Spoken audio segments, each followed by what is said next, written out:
The POCO Phone M3 houses one of the largest battery cells ever put into a Xiaomi smartphone at a whopping capacity of 6,000 milliamp hours. But phones are more than just about battery life, so let's dive into my unboxing and extremely detailed review of the POCO M3, in which I'll be covering the M3's design, display, cameras, software, gaming FPS test benchmarks, and of course putting it up against the competition. We have the price at the top right hand corner. The currency is currently exchanged from US dollars, and as you can see, those specs are shining through for a price point such as that. We have a Type A to Type C cord in the box, as well as a silicon case, and we get a 22.5 watt charging block, though the charging capability of the device is actually 18 watts.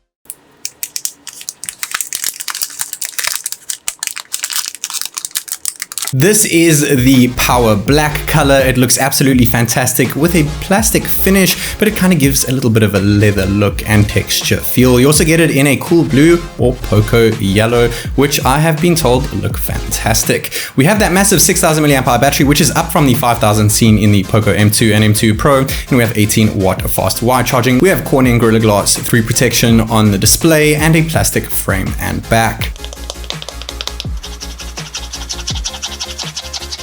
Of course, everyone is a bit wary of fingerprint smudges, and I can assure you, you do notice them a little bit even with this plasticky leather looking back, where you usually only see them on glossy backs. However, we do get paired with that little silicone rubber case in the back, and it looks okay. I guess it takes away a bit from the flair of that nice little look.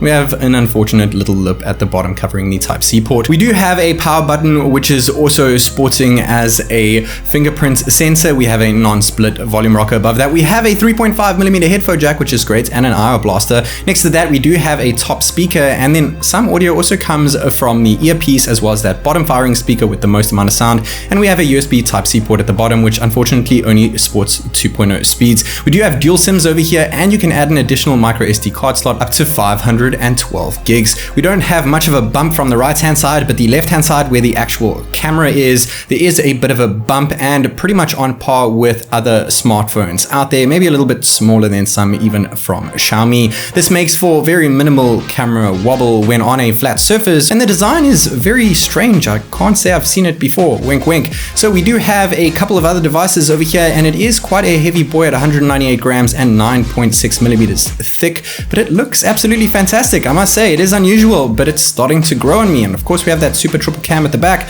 but we have that wonderful 19.5 by 9 aspect ratio 6.53 inch dot drop display in the front. It is indeed full HD plus. Unfortunately, no high refresh rate panel here. We're stuck to 60 Hz, though we do fortunately have a touch response rate of 120 Hz. We do have a peak brightness of 480 nits over here, and it is slightly unfortunate that it's an IPS LCD screen, but nevertheless it still looks great even when comparing it to AMOLED screens and the wonderful iPhone OLED panel over here. It's still nice, bright, and vibrant, even though it is an LCD screen. I'm not sure if that's going to be a deal breaker for you guys, but it's certainly not much of a deal breaker for me, since it's such a high quality IPS display. Looking at the white color accuracy on all devices here, it doesn't do a bad job, maybe slightly more dim than other devices, but its chin at the bottom is slightly smaller than that from Oppo and slightly bigger than that from its little sister, the Redmi K30. The K30 also sports a 120 Hz panel, where this is lacking in the POCO M3, and the Redmi also has an IPS LCD screen, so it's no excuse over here.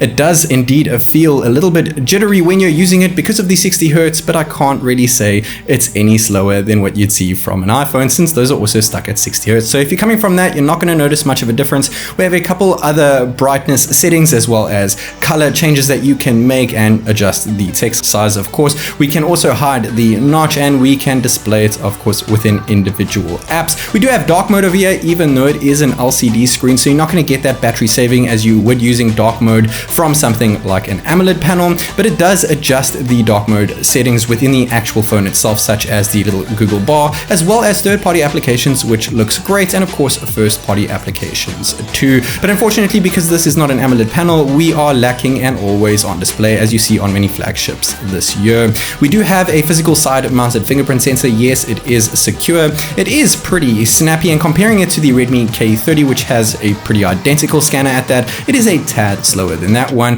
The Oppo F17 Pro has an optical reader, and the POCO M3 is slightly slower than that too, but this is a much cheaper phone than those. It also has 2D face unlock. This is not secure, and comparing it to the Redmi K30, it's not the fastest, but the K30s wasn't the fastest when I first opened the box up on that one, and it improved with software updates, so I'm sure the same thing will happen with the POCO M3 over here. But that selfie cam is used for more than just unlocking your device. We have an 8 megapixel f2.05 selfie snapper, same that you saw on the POCO M2. The photos look alright. You be the judge of that. Let me know in the comments down below what you guys think. This is Technic recording a 1080p 30 fps video using the POCO M3. It is completely capped at 1080p and 30 frames per second. Let me know what you guys think of the audio and video quality when using the selfie cam to record video on the POCO M3. At the back of the phone, we are treated to a 48 megapixel Samsung Bright M2 sensor with an aperture of f1.79. It is indeed a 6-part lens, and we do have autofocus, and it can be binned down to 12 megapixels. We also have a 2 megapixel depth and 2 megapixel macro lens, and we have something called focus peaking, which for those camera geeks out there is a big deal in a smartphone. It allows you pretty much to see what is currently in focus,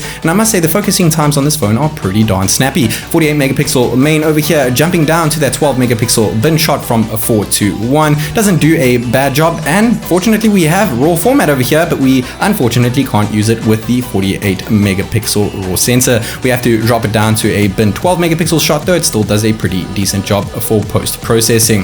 We have a max zoom of 8x over here and no ultra wide, unfortunately. 2x zoom doesn't look too bad. 5x digital zoom starts to rough around the edges over there, and the 8x zoom does not really look usable. We do have the macro sensor, which does an absolutely fantastic job when nice and close up, and you can even record in this mode over here. We do have that depth sensor paired with the main 4:1 pixel bin 12 megapixel sensor, and it does a great job at blurring the background. I must say you can even focus on different points of the picture in order for it to look even better. We do have a filter called Cyberpunk filter, and you know, I'm sure I've seen this before. I can't really fathom where, but nevertheless, it looks absolutely fantastic. We do have only 2 modes when it comes to recording video. That is 1080p and 720p at 30 fps. I'm showing you guys 1080p at 30 fps here. No optical image stabilization or electronic image stabilization over here. Doesn't look the best, though the quality is still there. You have to really be steady with your hand. We do have MIUI 12 skinned over Android 10 over here. No Android 11 out the box, but I'm pretty sure we'll get this update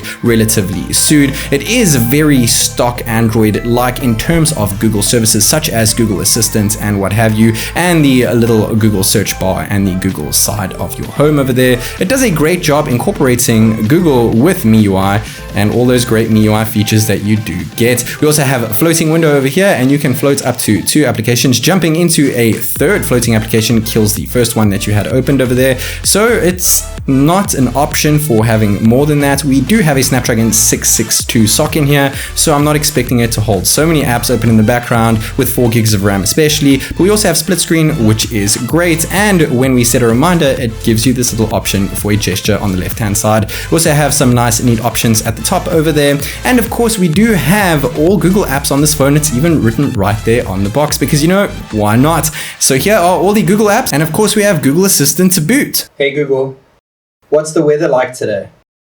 In Shanghai today, there will be showers with a forecasted high of 13 and a low of 11. Of course, we have access to the Play Store over here. It comes pre-installed on the device, but when you do decide to install something, it pops up with a separate screen, making sure that the app is secure before it is put onto your device. I guess it could be a good thing, and we do get a couple ads within the phone itself promoting certain applications. We have a bunch of different supported LTE and 3G bands over here, but no 5G support, of course. And we do have a really cool option to set your mute on a timer so that it goes back to the loud profile when you're done with it. But let's have a listen to the speakers.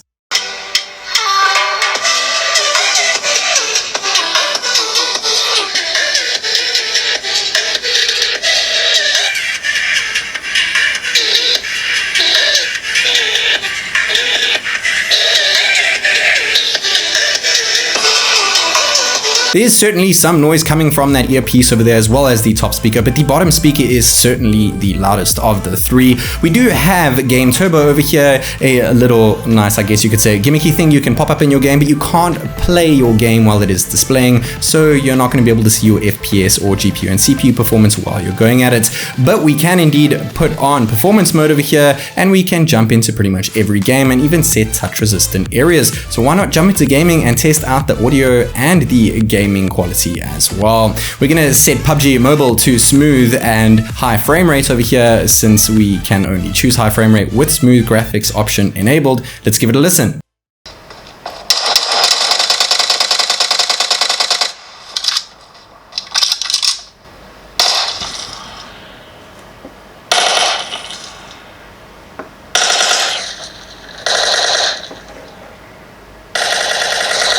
Unfortunately, only getting 30 FPS there in PUBG Mobile, but what about Call of Duty Mobile over here? Setting the graphics preset to very high and the frame rate to high, and we're getting pretty close to 60, I guess between 40 and 60.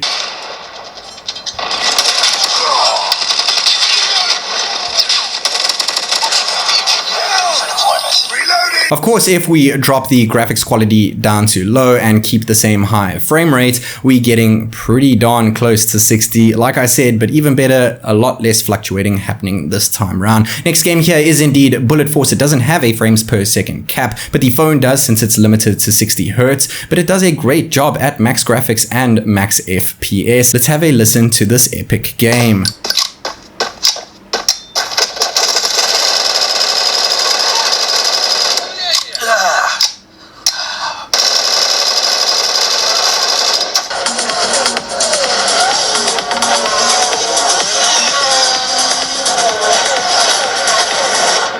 Real Racing 3 is a very graphic demanding game. It doesn't have a frames per second cap, though the phone itself is capped at 60. We're getting kind of between 45 and 55. Not too bad for such a heavy hitting game. Let's test out those benchmarks now, starting with AnTuTu version 8.4.9, and we're checking the battery degrees in Celsius as well as the percentage, which we'll compare at the end of the test. We're going to hit start over here. I usually speed straight through it, but I'm going to slow down a bit just to show you the performance of the Snapdragon 662 chipset run on 11nm technology. You be the judge. Let me know what you think of that, and let's get straight into the final results. We have a 2% drain when it comes to the battery and a crazy good 15 milliamp hours per minute of drain. When it comes to battery degrees in Celsius, it only added 1 degree in Celsius, and something strange happened with the CPU here when measuring heat, so we're gonna have to get into that one in a future video. The POCO M3 scored a subpar 178,635 points, which puts it ahead of the average Snapdragon 662 score, as well as the average Snapdragon 665 and 660 score. Next benchmark to test out here is Geekbench 5.2.5. We're going to be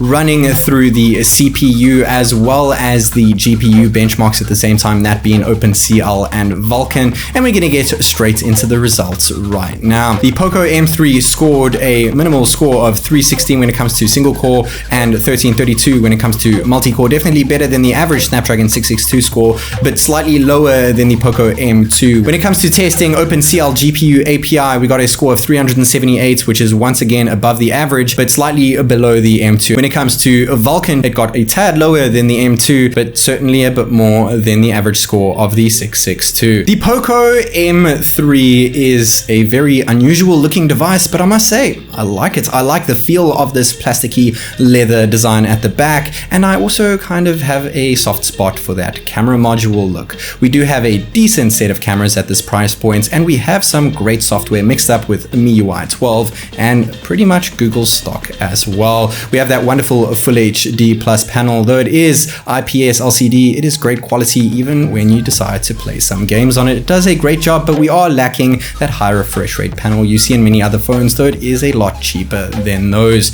Other phones around are still stuck to 60 Hz, bear that in mind, and the phones that do have higher refresh rate panels are quite a lot more expensive. The 6,000 milliamp hour cell on the POCO M3 makes it stand out amongst all of its competitors, and the only other device that I have tested on my channel with the same battery capacity cost around 6 times the price, making the POCO phone M3 one of my favorite devices ever tested at this low price point.